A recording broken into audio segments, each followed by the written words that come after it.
We invite you to watch how we clear 7 p.m. daily, and also our YouTube and Facebook pages under one name, Clearview News Desk every day. We call it The People's News, as we are available to come over and cover your events upon notice. Or do you have news you want us to broadcast? Send it in. We verify and go to town with it. All for you. Go ahead, engage us to thrash out those naughty issues on the news. And what we need from you is to share and subscribe.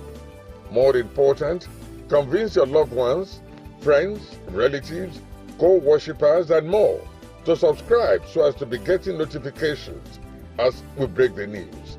Go a step further, like the news, and drop your thoughts on the comment section. Clearview News. We clear the view one time and for all time.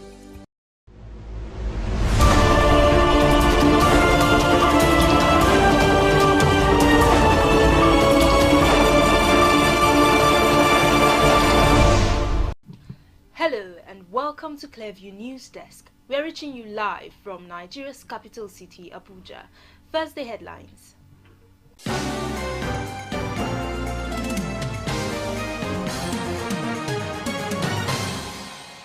Former Archbishop of Abuja Catholic Archdiocese, Cardinal John Onaikan, has joined the many voices from across the globe calling for a policy review to minimize the current economic hardship in Nigeria.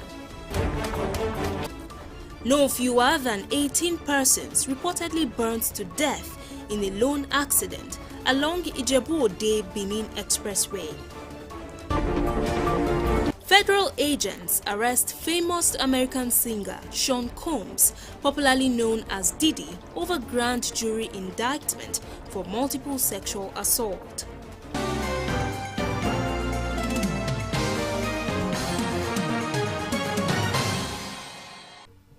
I'm Gloria Atta with these and more. Welcome. The former Archbishop of Abuja Catholic Archdiocese, Cardinal John Onaikan, has called for a policy review to minimize the current economic hardship in the country, pointing out that it is unfair to tell citizens to be patient with poverty while they see the people who are supposed to address their poverty live flamboyantly.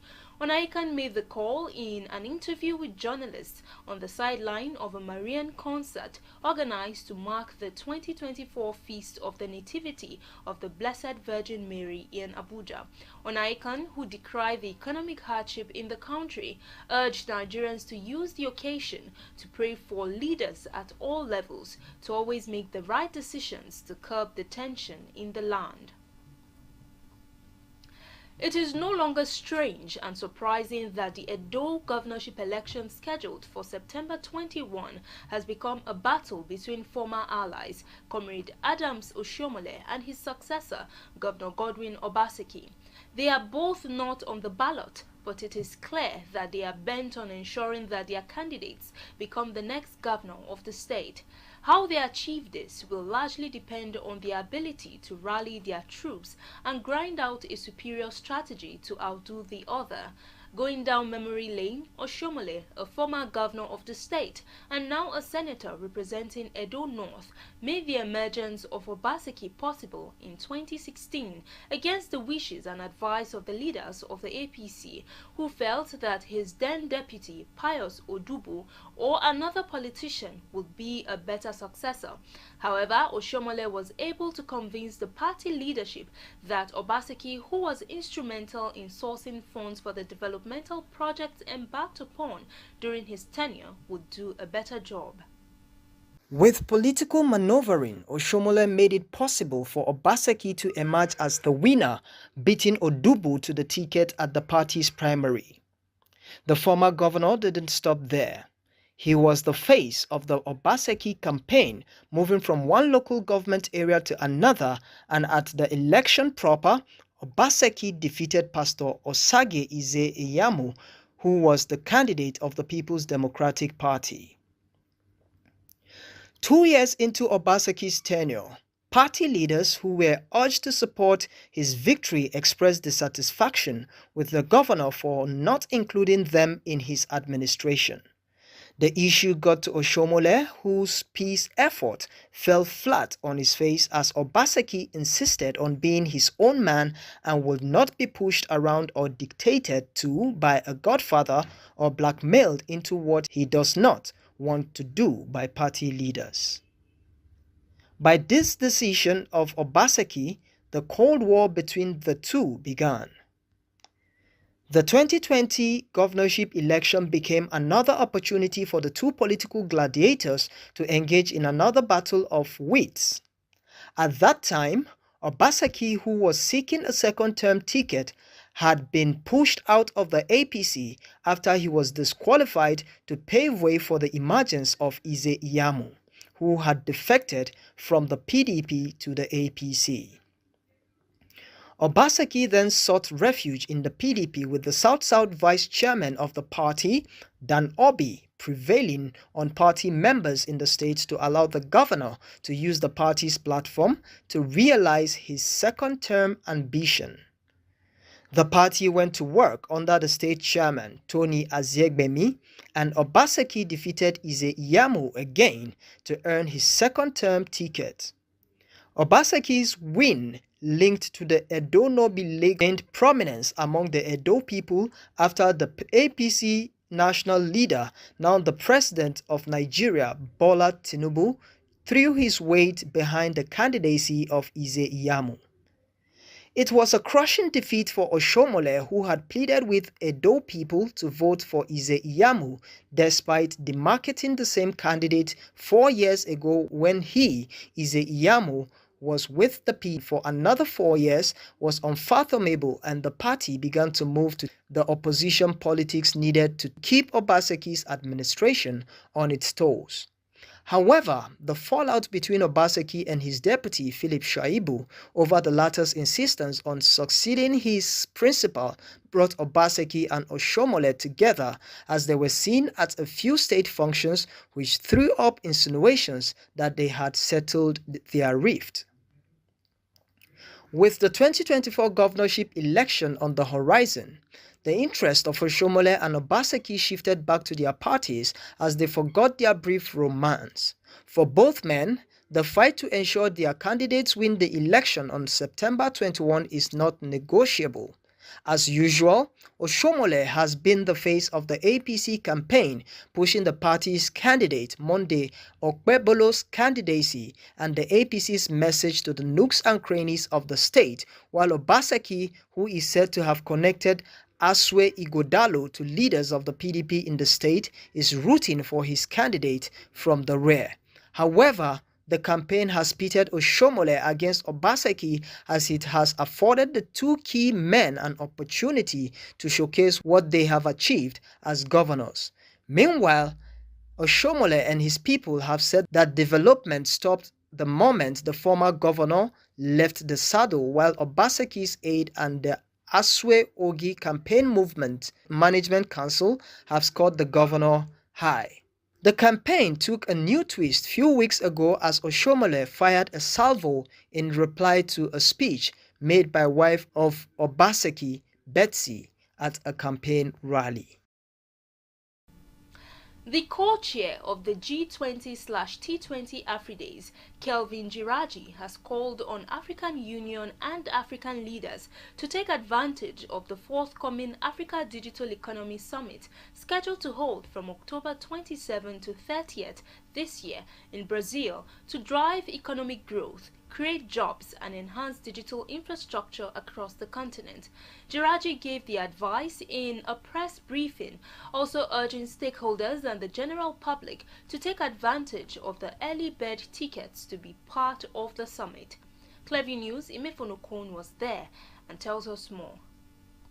With the theme, Digital Transformation for Sustainable Growth, Africa's Path to Connected Future, the co-chair of the G20-T20 AfriDays, Kelvin Giraji, said one of the priorities of the Africa Digital Economy Summit is to foster robust engagement, leverage collaboration and partnership with heads of government, policymakers, fintech providers, innovators, entrepreneurs, and a broad range of stakeholders and key industry players across the globe. It is important to state from the onset that the African Digital Economic Summit, AFRIDES, is a transformative initiative to foster collaboration, innovation, and development in Africa's digital economy landscape. This edition in Brazil is a strategic vision of the G20, T20 organizing track. The G20 recognizes the significance of inclusive digital transformation on national and subnational economies as a catalyst for economic growth. The summit will also provide the fertile ground for a broad spectrum of stakeholders to work in concert towards maximizing the potentials and sustainability of Africa's vital digital economic infrastructures, while at the same time develop and strengthen existing opportunities and creating new ways of doing businesses, leveraging digital trade. Other stakeholders emphasized the relevance of the Digital Summit in Africa, noting that the digital economy will contribute in the development of Nigeria's economy. Now, one way to be certain about the customers that you want to get as a business owner is through digital marketing. You have digital marketing, you have digital advertisements, and you have the awareness, the reach. Your target audience are online. And when we talk about digital transformations, we're talking about, it's not just social media, you have artificial intelligence, which is AI. Africa is the mother lode of every resource.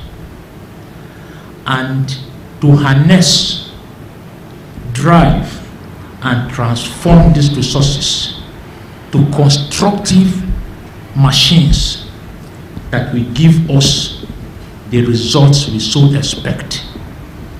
We must, by ourselves and through ourselves and efforts, create that platforms that will synchronize and harvest all these African technologies into a formidable force to match and to compete with technologies outside Africa.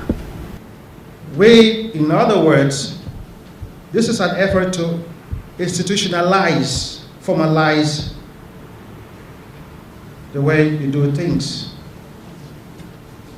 We will diversify the economy, not just the analog way of doing things, but this is now the smart and easier way of doing things. You have smart agriculture. I believe we all know about smart agriculture. So this is smart way of doing business. This is the new frontier to advance ourselves, to catch up with the rest of the world. It is expected that the 4-day summit will also open up viable opportunities for the regeneration of the numerous economies and other viable investment opportunities that will create wealth, provide job opportunities, and stimulate development in Africa. Imefon Okon reporting for Clever News. Now, no fewer than 18 persons have been reportedly burned to death in a lone accident involving a white Toyota Hiace bus around RCC Yard along Ijebu Ode, Benin Expressway on Monday. It was gathered that the bus had gone up in flames after it entered into some field section of the road, with a keg of petrol inside the bus falling and pouring on the exhaust pipe of the vehicle. Spokesperson of Traffic Compliance and Enforcement Agency, Trace, Babatunde Akimbiyi, noted this in a statement made available to newsmen in Abeokuta, the Ogun State capital. While commiserating with families of victims of the accident, Akimbiyi urged drivers to desist from carrying petrol in their vehicles due to the attendant risks involved. Akimbiyi added that the injured driver had been taken to Rona Hospital for medical care, while the corpses of the dead were deposited at the State Hospital, Ijebu Ode. May their souls rest in peace. The Ogun State Police Command has arrested a landlord identified as Bola Tobiloba for allegedly defiling his tenant's 14-year-old daughter. According to report, the incident took place last Friday in Arinleshe area of Abeokuta. The Ogun State Police Command spokesperson Omolola Oduntola confirmed the incident to our journalists this Tuesday. Odutola stated that the incident left other tenants and the entire community in shock when the survivor was found drenched in blood from her private parts, noting that the suspect would face the full wrath of the law. Amidst Nigeria's rising insecurity, uncompleted buildings in Abuja have become hideouts for criminal elements, posing severe security challenges for the nation's capital. Over 460 abandoned structures scattered across the city center and satellite towns have become a source of concern for residents. Clearview's Florence Joshua tells us more. The Federal Capital Territory is grappling with a staggering 460 abandoned or uncompleted buildings, sparking concerns over security and economic implications. Residents of Jabi, Utako Gwarimpa Nyanya have voiced their concerns about suspected criminals, kidnappers and terrorists occupying these structures. Around 84 they started this building. Yes, around 84 FCD started the building. Somewhere along the line there were collapses. My husband died to go rent house. Wahala. I owed money for rent house. Our landlord first the day wey he first he don't tire. He keep my load outside. Now he make me I can't add myself for uncompleted building here. This place is not very good at all for human being. It's not good for human being at all. At all. Now it's for manage. Code day, everything day. Both people where they here, they be harm robber, they be thief, they be clean upper. But you will be normal woman being, you cannot endure because no money to go rent house. The immediate past president of the Real Estate Developers Association of Nigeria, Dr. Aliu Oriji Wamako, advocates for a policy on building construction with penalties for defaulters who contribute to insecurity in the FCT. The issue of insurgency, banditry, kidnapping, and so forth can be carved out. Should the government make provision of houses as a priority? We welcome what is the development now. The new minister is doing pretty nice in the aspect of housing provision. And we believe if he maintains the tempo, maybe it will dose down the issue of youth excesses in the aspect of security. You should understand, any house you are going to build will create at least not less than 25 direct employment. So if you are building 1,000 houses times 25, how many employment? You should understand, even if it is 100, apart from the indirect employment that those people who sell granite at the side, hawkers of cigarette, rice and beans hawkers, and the rest of it. So at least it creates a lot of job, and it keeps people's mind busy. So the only way out is for government to make creation of housing as a priority. The FCT administration has come under criticism for its handling of the crisis, with calls for swift action to demolish hazardous structures and regulate building codes. FCT Minister Wike has pledged to demolish abandoned buildings, noting that the structures will not be allowed to harbor criminals. Meanwhile, the Federal Capital Territory Administration has announced plans to tackle this issue, which has become a pressing security concern. Florence Joshua reporting for Clearview News Desk. And on the foreign scene, famous American singer Sean Combs, professionally called Diddy, has been reportedly arrested in New York. Diddy was arrested on Monday night by federal agents in a Manhattan hotel following a grand jury indictment for multiple sexual assault. Meanwhile, Mark Agimfilo, Didi's lawyer, has criticized the U.S. Attorney's Office for pursuing what he considers an unjust prosecution. The lawyer noted that the singer had voluntarily traveled to New York anticipating the charges, adding that Sean Combs is a music icon, a loving family man, self-made entrepreneur and proven philanthropist who has spent the last 30 years building an empire and working to uplift the black community. If you are just joining us, you're watching the news on Clearview News Desk. We will be back after this break. Stay with us. We break the news. This is Christ Embassy. Recollect, we were the first to break this. Governor Abba Kabir Yusuf of Kano State has approved the appointment of 3 second-class emirs. And this? Erasmus is the most successful program of the European Union to support education and youth. And this? Fubara is not an ungrateful person. And more. Tension is currently mounting in River State. The planned arraignment of Yaya Bello. Across our platforms. Subscribe now and you will be receiving our notifications and never left out as the news breaks on Clearview.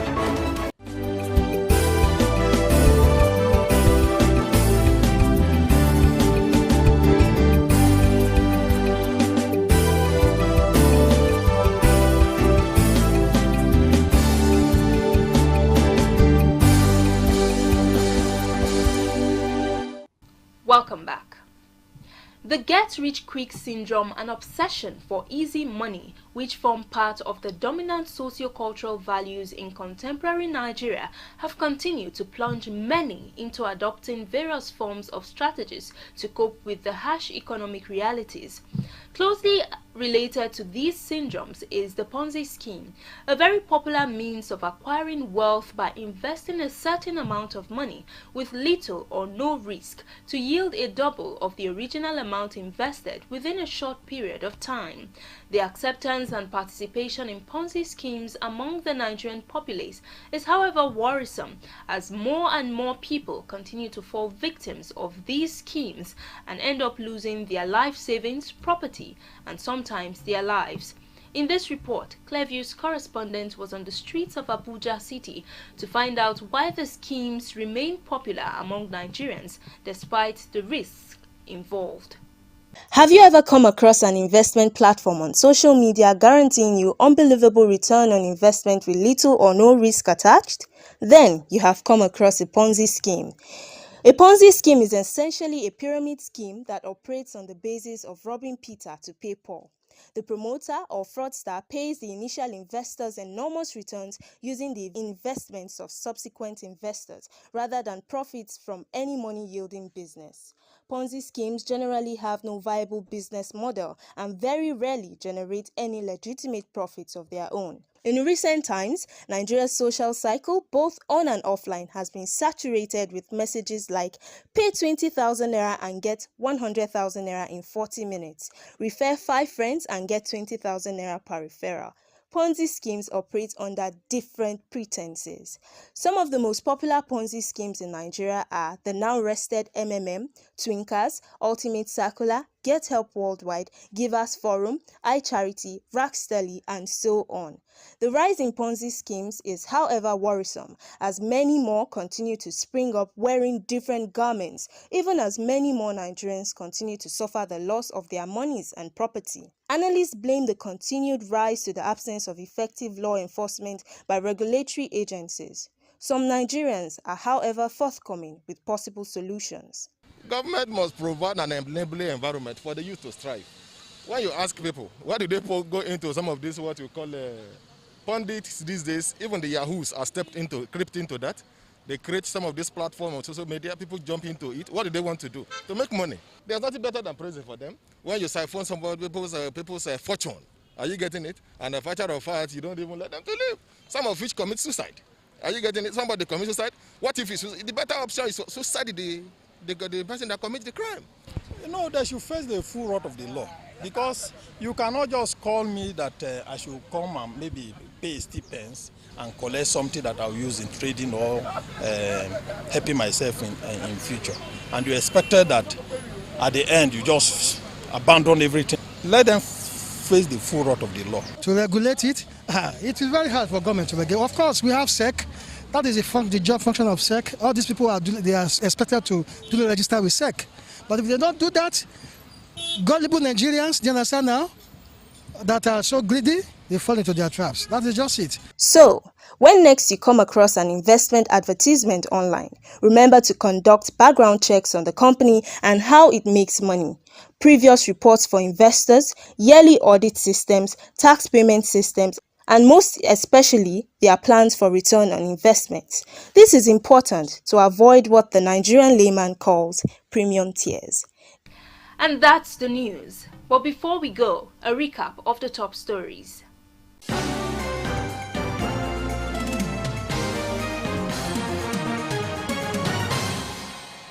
A former Archbishop of Abuja Catholic Archdiocese, Cardinal John Onaikan, has called for a policy review to minimize the current economic hardship in the country.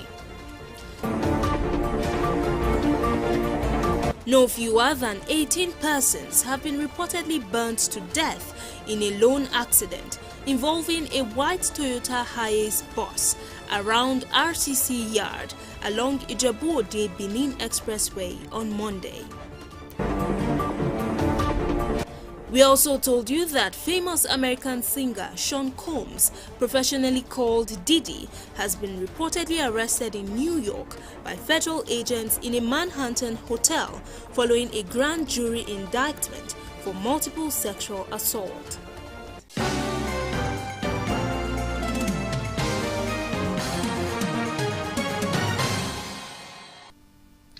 You can follow up on latest events and happenings around you via our social media platforms on Facebook, Instagram and YouTube at Clearview News Desk or via our handle on X, formerly known as Twitter, at Clearview Online.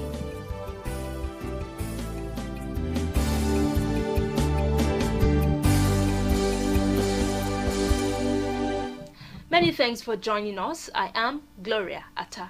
Bye for now.